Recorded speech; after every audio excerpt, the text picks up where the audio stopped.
What's up, everybody? Welcome back to Get Paid for Your Pad. Today, I have a special guest, Mr. Garrett Ham. He's the CEO of Weekender Management. He's managing about 50 properties or so in Arkansas, and he's also a lawyer. So we're going to be talking about how to navigate regulations and regulatory limitations that are being put into place in a lot of places right now. Garrett actually helps his clients to navigate those limitations. So excited to dive into this. Garrett, welcome to the show. Hey, thanks, Jasper. I appreciate you having me. Yeah, absolutely. Can you give us a quick background? You just mentioned you've only been doing the Airbnb thing for about 2 years, but you're up to 50 properties, which is pretty fast growth. So yeah, give us a story. Like, how did you get into it, and what's your experience been so far? Yeah, sure. So I kind of fell backwards into short-term rentals. It was kind of an accident. I had started after law school. I worked for Walmart in their real estate department, their world headquarters, which is up here in Bentonville, Arkansas, which is where I live. I did that for 3 years and got a lot of experience in real estate. And then when I joined the military, what I did was when I moved each time, I would buy a new house and then I would hold on to the house and rent it out. And because of the VA loans, I was able to do that with no down payment. It was very easy. When it came time that I had built up enough equity, we were looking to move home. I built up enough equity to be able to buy a place. The market here has gotten so hot because of various business interests here, Walmart here, like I said, and the Walton Foundation and the Walton family has poured a lot of money into this area that's to attract people. And I could not find any home that would cash flow for a rental. I was looking to buy here, and I just happened to stumble upon a house where the owner was doing midterms. So she was doing like 30-day stays, mostly targeted towards, there's a very renowned pain specialist up here. So a lot of people would fly in for medical needs, and she was doing very well. And so when I bought the property from her, my goal was to keep that going, and I just put it up on Airbnb. And it kind of went from there. It started doing very well. My sister had just sold a company. She had started and founded a company for glamping, which they would go to people's houses or wherever they want and set up these very fancy tents to provide that kind of, pseudo outdoorsy experience for people who kind of like the idea of camping. They just don't actually want to camp. And she had sold that off. It had done very well, and I asked her to come help me manage it because at the time I was living in Connecticut, and people started asking for help, and our management company just kind of took off from there. So funny how most people who run management companies actually got into this space by accident. It's really funny. There's Yeah. very few people who one day woke up and said, "Hey, I'm going to grow like a short-term rental management company, and I'm going to start today." Right? It's always like, "Oh, I just randomly got into it," and it's just so interesting to see that. So so you basically in 2 years you scaled up to 50 units, and that was all like mostly word of mouth. I think so. So I think our biggest jump happened when I built our website, and when we first started, we had a website, but it was one of those, Wix or something that's very simple. I built a website that was more interactive, that could hopefully create a sales funnel to kind of guide potential clients to see if they wanted to book with us. And at about the same time, we started running Google Ads. I spent about a month going through some Google Ads training, trying to figure it out and do it myself. And I guess the planets lined up. We got a lot of calls from that campaign to the point where we had to turn it off. And I think once we hit about 20 properties, it became word of mouth. So right now we get almost all of our new clients from word of mouth, from other clients referring people to us. Yeah, and I had a look at your website, I think you did a great job on that, and that's something that people often ask is like, how do I get like a good direct booking website that also promotes, my services. I mean, your website, I guess, is also a it serves two purposes, right? People can book direct, and people can learn about your services as well. Correct? That's right. So the main domain, which is Weekender Management, is for our services. And then we have the subdomains. We have book.weekendermanagement, which is direct booking, and then blog.weekendermanagement, is where we put like our educational material. Yeah, and your website is great. I mentioned to you before we started recording. What was that? And I was surprised to hear that you built it yourself. Because that's it looks really good. What's that tool that you use to build this website? So I used Bubble. So it's become relatively popular. It's this no-code solution that allows you to build much more complicated websites than like WordPress or things like that. I'd encourage anybody to take a look at it. It's still, there's still a pretty big learning curve, but nothing like coding. I got a little bit of coding background, but it would have taken me a lot longer to build a website that we did without this tool. Right. Yeah. So for the people who are interested in who kind of enjoy, figuring new things out and building their own website, bubble.io is the domain. And if you want to take a look at Garrett's website, it's weekendermanagement.com. So definitely great example of a really good website. So Thank you. let's dive into the regulatory stuff. So I think you're in 5 markets in Arkansas. Is that correct? Yeah, so the way Northwest Arkansas is set up, there are 5 major markets. You have Fayetteville, Springdale, Bentonville, Rogers, and Bella Vista. Fayetteville has the University of Arkansas, so it's a big SEC school, large research institution. And then Springdale's near there, and then a little bit north you have the Bentonville, Rogers, and Bella Vista area, which seems to really revolve around Walmart, because the Walmart World headquarters is in Bentonville, which means not only is Walmart there and Sam's Club, but all the vendors, Fortune 100 companies associated with Walmart have a significant presence here as well.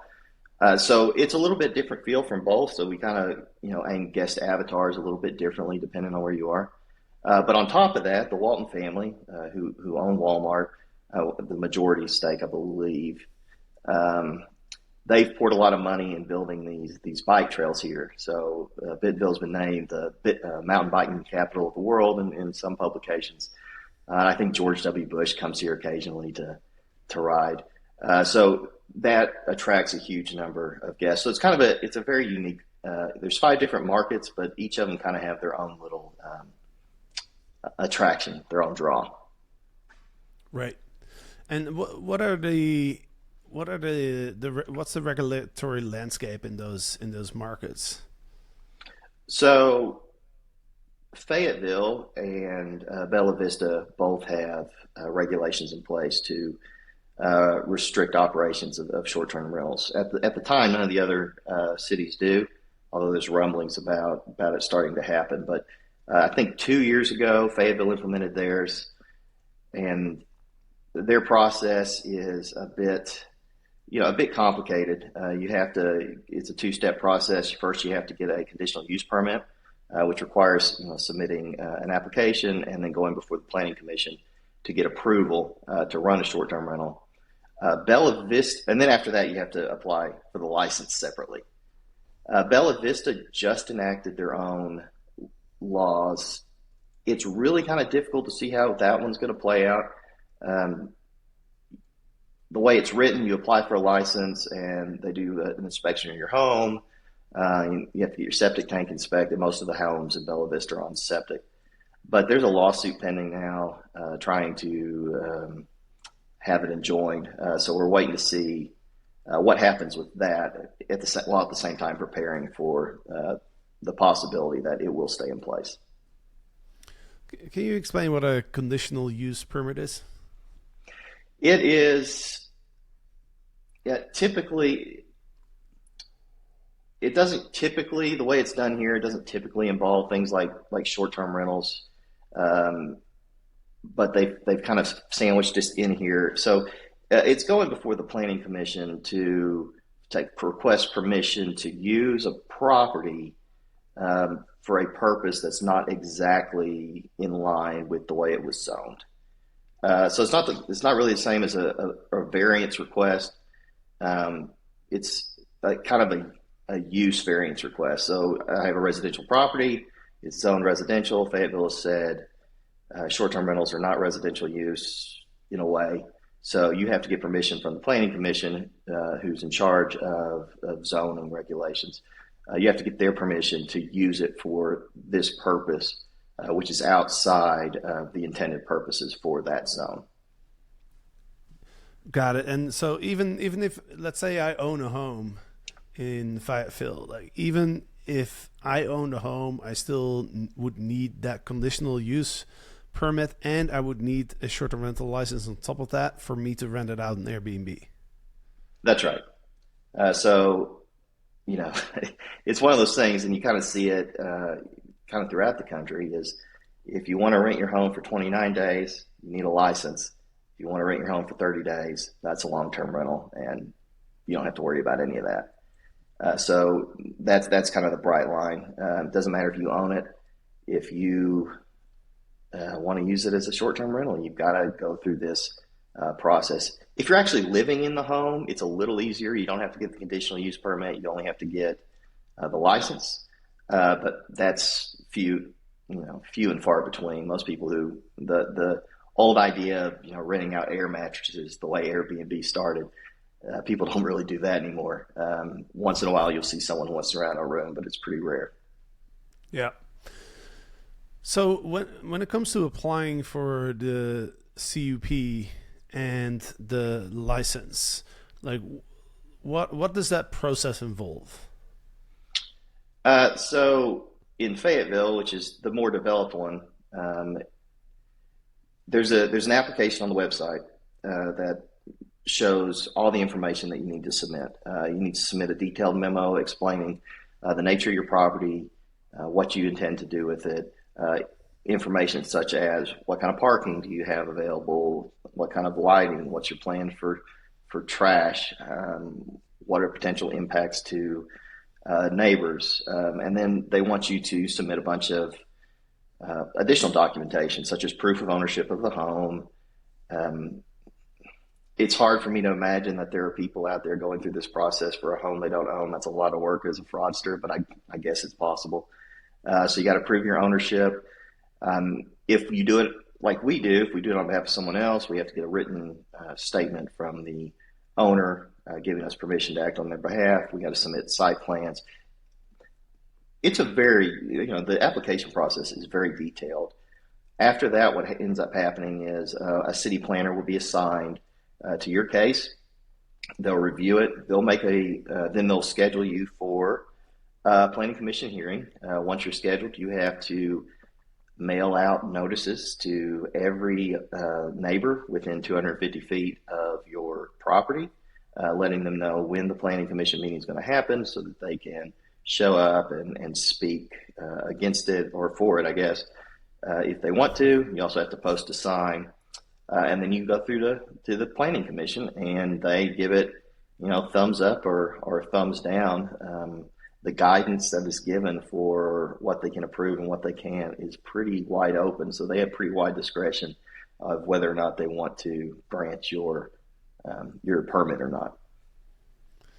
So I want to go into like what can we do? Imagine like someone's listening and going through is planning to go through this process. Like, what can you do to kind of maximize the chance that it'll get approved? I guess throwing a party, inviting all your neighbors and making friends with them, and maybe inviting the city planners too is a good first step. It sounds like. Yeah, well, I don't know about getting with the city planners, but if you do have a good relationship with your neighbors, it's helpful because a lot of times what you're seeing is people hear stories about parties and nefarious activities going on at Airbnbs, and they're scared of it coming into their neighborhood. And to be fair, as you know, a lot of those concerns are unfounded, but there are bad actors out there, and I don't think anyone's going to deny that. You hear of people becoming the Airbnb equivalent of slumlords, but the vast majority of them aren't like that. And what we have done in the past is introduce ourselves to the neighbors, tell them, hey, look, it's very important for us that we are going to be good neighbors. Here's our contact information. If any guest gets out of control or you have any kind of issues with the guest, you call us and let us know. We will take care of it. We'll shut it down. Things like installing noise monitors and taking precautions like that to ensure, and then having a guest screening process. We use AutoHost for that, which we found to be pretty effective. Just to kind of demonstrate that you're going to be a good neighbor. And on top of that, there are benefits to short-term rentals for the neighborhood that I think need to be pointed out to people. One of them being, if you're serious about being a short-term rental host, your property has to be pristine all the time. And most of the time, for most of the actors, most of the people who are operating in that space, if you go down the street, their home is usually going to be the best kept. Because if it's not, people are going to leave you bad reviews. You're not going to last very long. And so trying to build that relationship, I mean, you're probably not going to be good friends with the neighbors. But at least if you make an effort to show them that, we're here not only to bring a benefit to ourselves and our clients, but we want to bring a benefit to the neighborhood as well. Our people are not going to park on the street. They're not going to have parties, and the lawn's not going to grow up to your knees. That goes a long way to keeping the public comments from coming in that are opposed. Now, I've seen the Planning Commission deny permits even without public comment. So it's not a guarantee, but it definitely helps if nobody shows up to passionately argue against the granting of the permit. Right. What are some other things that people can do to kind of maximize their chances? I guess you mentioned like the noise monitors. I kind of like expressing like what you're going to be doing to keep the neighborhood safe, to keep to keep the guests from parties and things like that. Is that what you would also put in the documentation on the application for the CUP? Yes. So we put that information in there. If we intend, we're not going to let them park on the street. We're not going, and that's a big deal in here in this area. With some exceptions, it's not like New York, where if you can find a parking spot, a lot of them are on the streets. People hate that, so they're not going to park on the streets. They're not going to have parties. They're not going to create an environment where they're out and screaming profanities and you're raising your kids and that kind of thing. Where they feel like their neighborhood is not safe anymore, or at least not a pleasant place to be. So that is a big part of what we do. Is just we try to do that with the neighbors, and then we put that in the application. You try to get out ahead to assuage the Planning Commission's concerns. Now, of course, you have to follow through, but that's the big part, is saying if you can show that you have made some effort. That you're making an effort to be a good neighbor, I think that goes a long way with the commissions. And I think that's the case in Fayetteville, but I think that will probably be universally applicable no matter where you are. Yeah. So anything else that you could do to have a better chance at getting approved? Well, I would argue having somebody who knows what they're doing, helping you through. That's obviously a service we offer. I am an attorney, and I've got government work experience in addition to private practice experience. So kind of navigating that bureaucracy, someone to help you through that is helpful. Doesn't mean you can't do it on your own. A lot of these systems are set up to try to help people do it on their own. But it's like anything else when you're dealing with things. Having some experience, some experienced help can go a long way. So I recommend you can hire an attorney. Some people do that. So I am an attorney, but the amount of legal work that I'm actually able to do through this business is limited by various ethical rules. The application process is can kind of go either way, so we feel good doing that. But what we're trying to do now is what we're not trying to do. We're in the process. I'm in the process of opening up a standalone law firm because through a law firm I can give more legal and do more legal type work than I can through the management company. But all that's to say is if you can't go wrong most of the time if you hire a good management company who knows how to do this process, or if you hire an attorney, because there are attorneys in most areas, I think, who will just do the process for you. Right. And does it matter if you hire a local attorney or somebody in a different state? This process, is it very like location specific? Is it better to hire a local person, or does it not really matter? I think there's a couple of reasons it's better to hire a local person. One of them being an attorney has to be licensed in the particular state. So I can't practice law in Missouri. I can't practice law in Texas. I'm licensed in Arkansas. So if someone in Texas needs to get something done and they want to hire an attorney, you need to hire a Texas attorney. The other thing is the quirks of the system will different from municipality to municipality. Fayetteville, for example, has limitations to short-term rentals. They can only account for 2% of housing stock. But Bella Vista has actually just set a 600 cap. They're going to have 600 short-term rental licenses, and that's it. So it's going to vary from municipality to municipality based on what that particular city council thinks is appropriate. Do you feel like your ability to help your clients, your owners, through this process is it a big selling point for you to manage their properties? I think so. I mean, I think that being able to get through that process, because if you're just starting out in it and you see this mountain of paperwork you've got to get done, and it's a little overwhelming. So to be able to come to us and we'll take care of it from day one, we'll work you through the process, and you really don't have to worry about it. Our owners don't have to do anything. I think the most I've ever had to get an owner to do was send me the copy of their insurance, because you have to submit that, and occasionally a site plan. But that's it. I take care of it. I go to these planning commission meetings, which are very, very long, and they don't have to go to that. So I think that's a selling point, to have that comfort of being able to go do the whole process through. And at the same time, because of the way the regulations are written, while we're working this process, we're also able to manage their property as a 30-plus day rental. So until we get the license, they're still in a position to be able to make some income, because it can be a 60 to 120-day process. Right. And so you were saying that you can perform these services through your short-term rental company. So other people if I own a short-term rental management company, like I could be offering that service to my clients as well. I don't have to be a lawyer. I don't have to be licensed. It's going to depend on your state.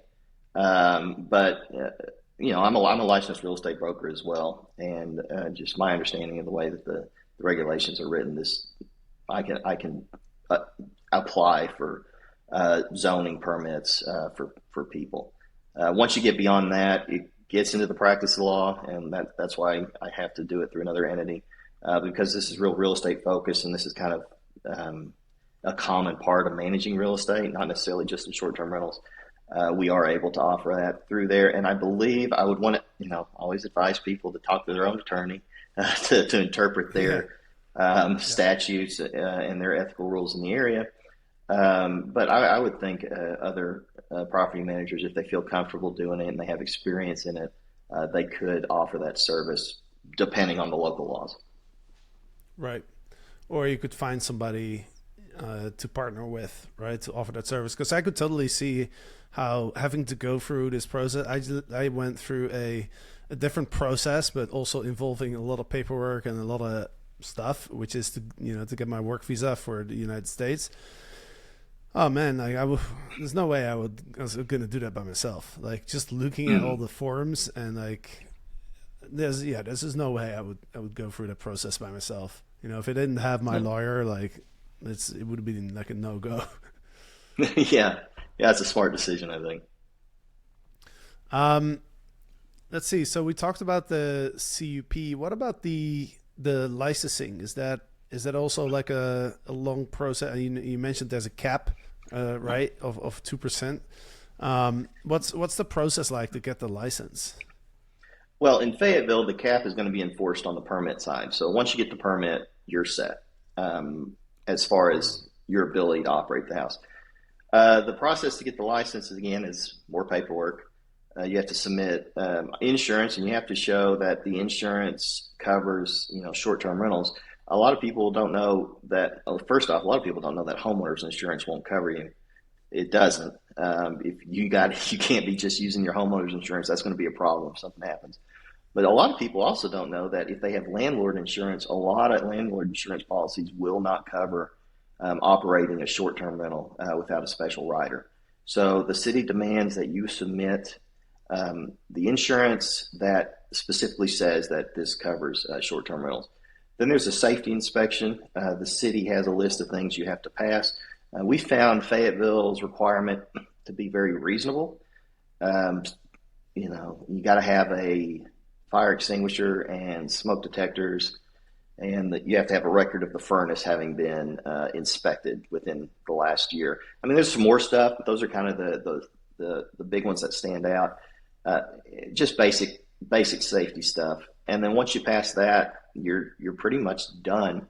You just submit all the paperwork and wait for the city to come back and give you the green light. So once you get the permit, you're in the clear unless your house is if the inspector comes in and your roof is caving in, you're not going to pass. But other than that, once you get the permit, you're probably going to get the license.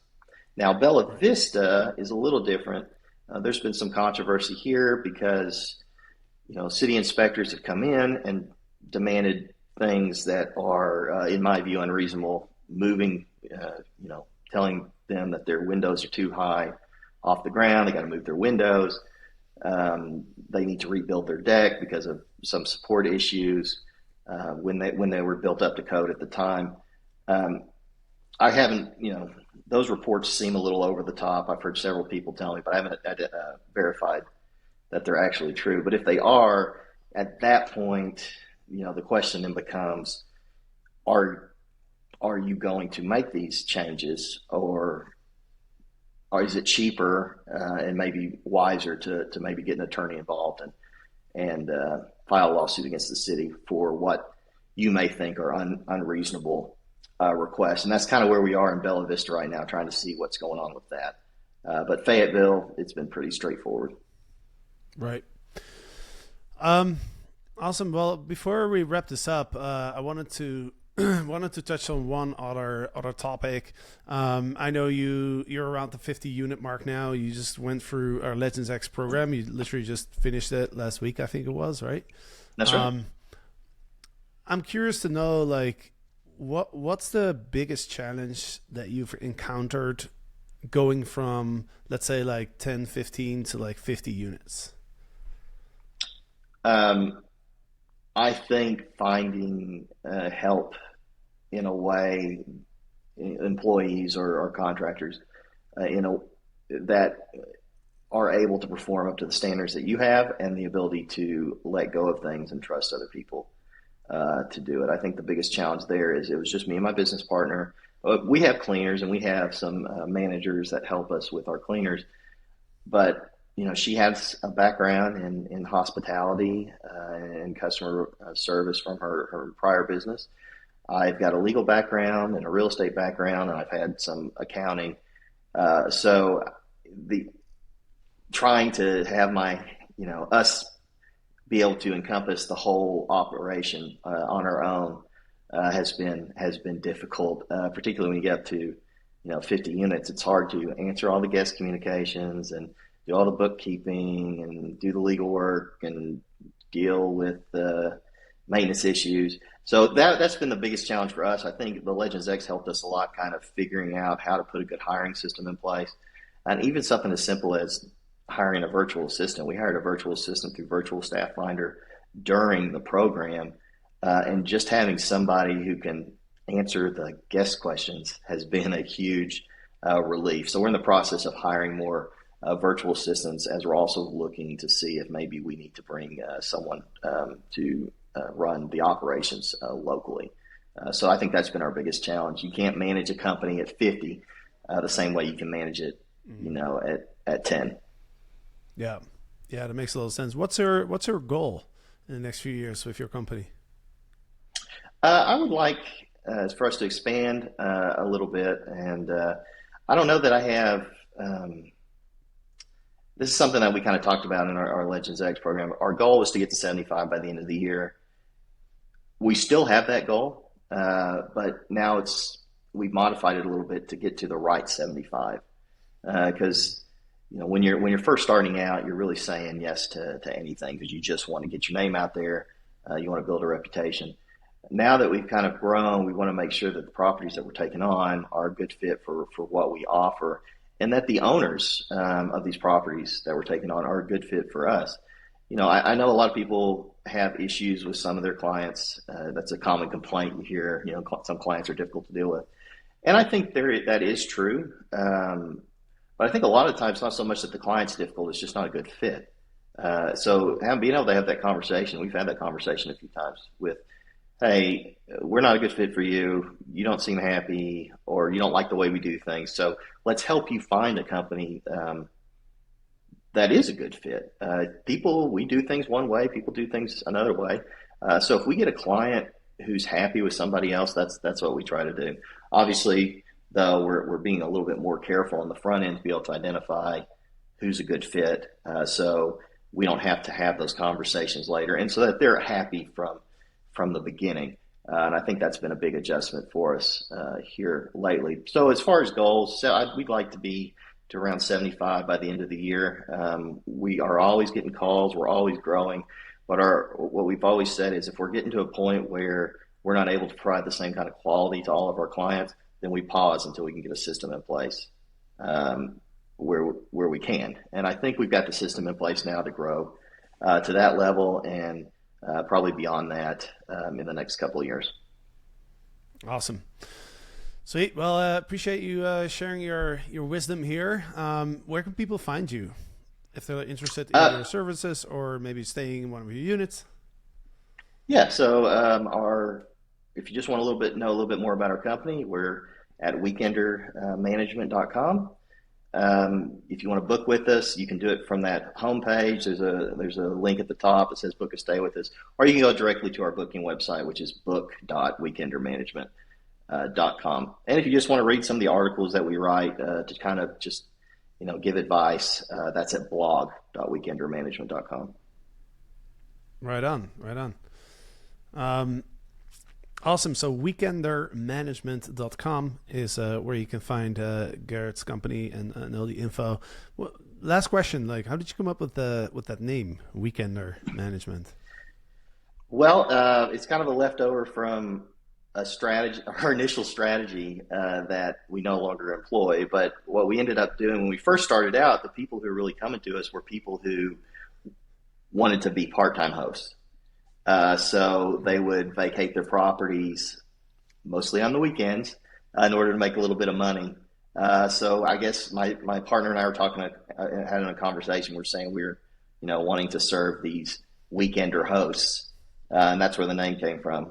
We don't really operate like that anymore. That's not a very sustainable business model, but it got us started, and we kind of like the name. We kind of like the idea that somebody can be an investor and not have a whole lot of involvement or have to put a lot of labor into the investment and still make a lot of money through our services without having to put through the effort. So we kept the name. Got it. I was curious because I was thinking it sounds like a management company that manages only the weekends, but that makes a little sense then. Okay, cool. Well, thanks, Garrett. Appreciate it. I'm sure we'll see each other soon. And for the listeners, thanks for listening, and we'll be back soon with another episode. See you then. Thank you, Jasper.